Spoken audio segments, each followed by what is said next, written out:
Good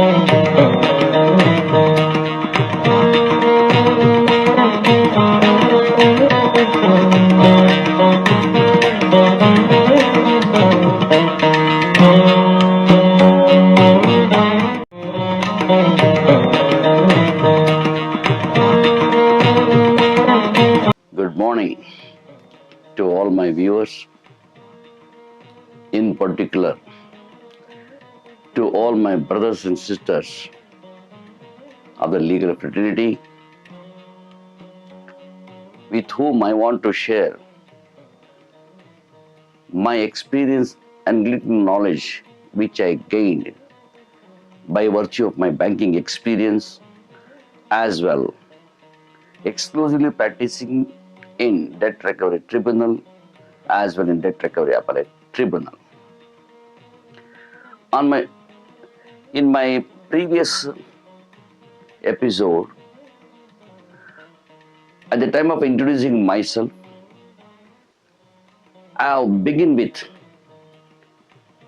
the concept of issuance of demand notice under section 13(2) of the Sarfarsi Act. The main purpose of amending the Sarfarsi Act is for speedy recovery. Earlier,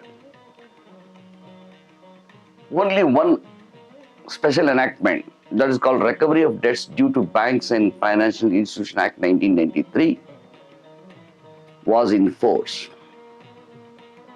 wherein the banks and financial institutions used to file their application under section 19 of the Act for recovery of the public money or the amounts which are outstanding from all types of borrowers,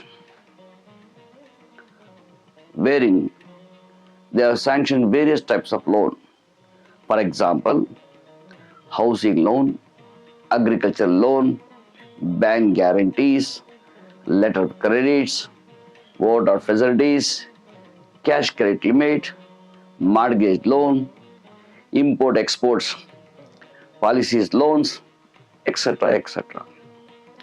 But it was taking more time. Thereby, the recovery proceedings were slowed down. Any economy of the country, the per capita and national income depends upon the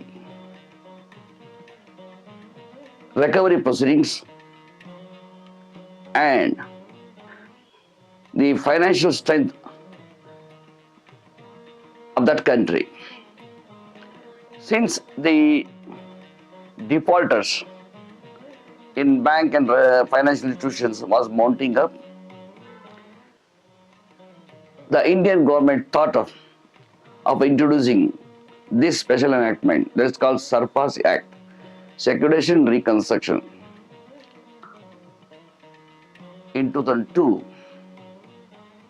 The main intention of the introduction of the Sarfarsi Act is to not only speedy recovery, but the secured creditor of that bank and financial institution empowers an authorized officer who, on behalf of the secured creditor, issues this demand notice and possession notice.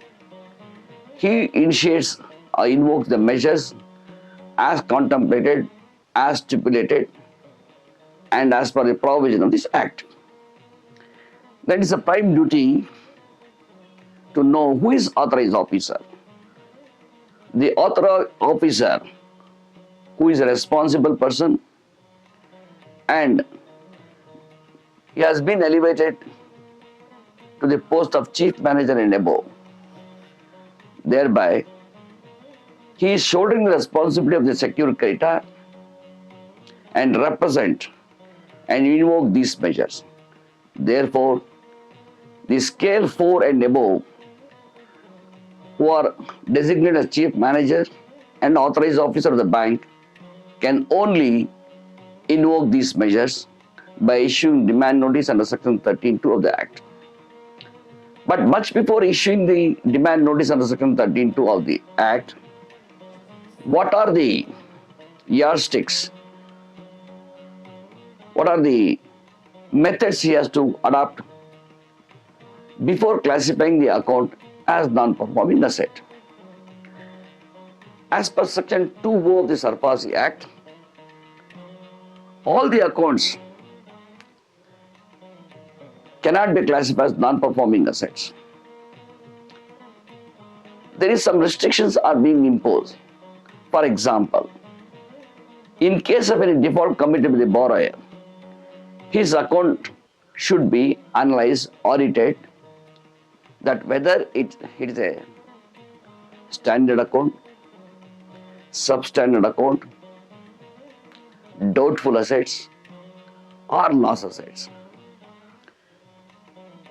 Earlier, the banks used to give the rankings from 1 to 10. On that scoring and ranking, the assets were classified as non-performing assets. Then what is non-performing assets mean? The account does not generate any income to the bank. There is no operations in the account, or the customers or the borrower fail to service the account, their loan account, for a period of 90 days. In respect of term loan, if he commits to pay the installments for 3 months, 90 days, or fail to service the interest for 90 days towards his cash credit in overdraft limit, then the authorized officer of the bank should not jump to classify their account as non-performing asset and issue these statutory notices. His bounden duty is to assess, inspect and audit not only the transactions, the stocks which are available, and the amount which the borrower is supposed to be received from the government agencies or from the subsidy, and etc. If the borrower pays any installments overdues, then account can be upgraded to a standard assets as per Reserve Bank of India Master Circulars under section 4.1.2. Therefore, before classifying the account as non-performing asset, he should assess whether this account can be upgraded or not, whether the installments can be received or not, whether interest can be serviced or not, or the viability of the project warrants for rescheduling, restructuring of the loan account. Then he should explore the possibility of upgrading the loan account by standardization of the loan account. This will give a breathing period wherein the concept of the act itself says securitization and reconstruction. What do you mean by reconstruction? Reconstruction means rehabilitate, by rescheduling, by restructuring, by refacing the loan account, not destruction of the project or not to kill the project. That is the concept of the Securitization Act. No doubt, it is a draconian law, but the interpretation of the provision should be made available to the aggrieved borrower in his right spirit. Not that he has not serviced the account for 90 days or he has not paid the installments for the 3 months. Immediately classify his account as NpA, issue the statutory notices, demand notice, possession notice, and under section 14 approaching the magistrate court to take physical possession of the property and put the auction for sale. Thereby, the genuine borrowers who are depending upon the loans, wherein even State Bank of India has sanctioned or disbursed so many loans under the name of Stand Up India, Atmanirbhar, and self-employment, the slogans of the government will be defeated. This aspect, the Ministry of Finance who is heading the Reserve Bank of India, should come out with these circulars and to monitor strictly. No doubt, in several aspects of CGTMC scheme, MSME schemes, n number of accounts have been classified as a non-performing asset in contrary to the MSME Act. That is lapsing. That actually concept is defeated. Therefore, my humble submission is to make your representation soon after receiving the demand notice under section 13(2) of the Act, stating that you file an affidavit to that effect also, that look, these are the problems I am facing, and my sundry debtors has to pay this much of amount. I have raised the bill, GST has been paid, and subsidy amount has been received.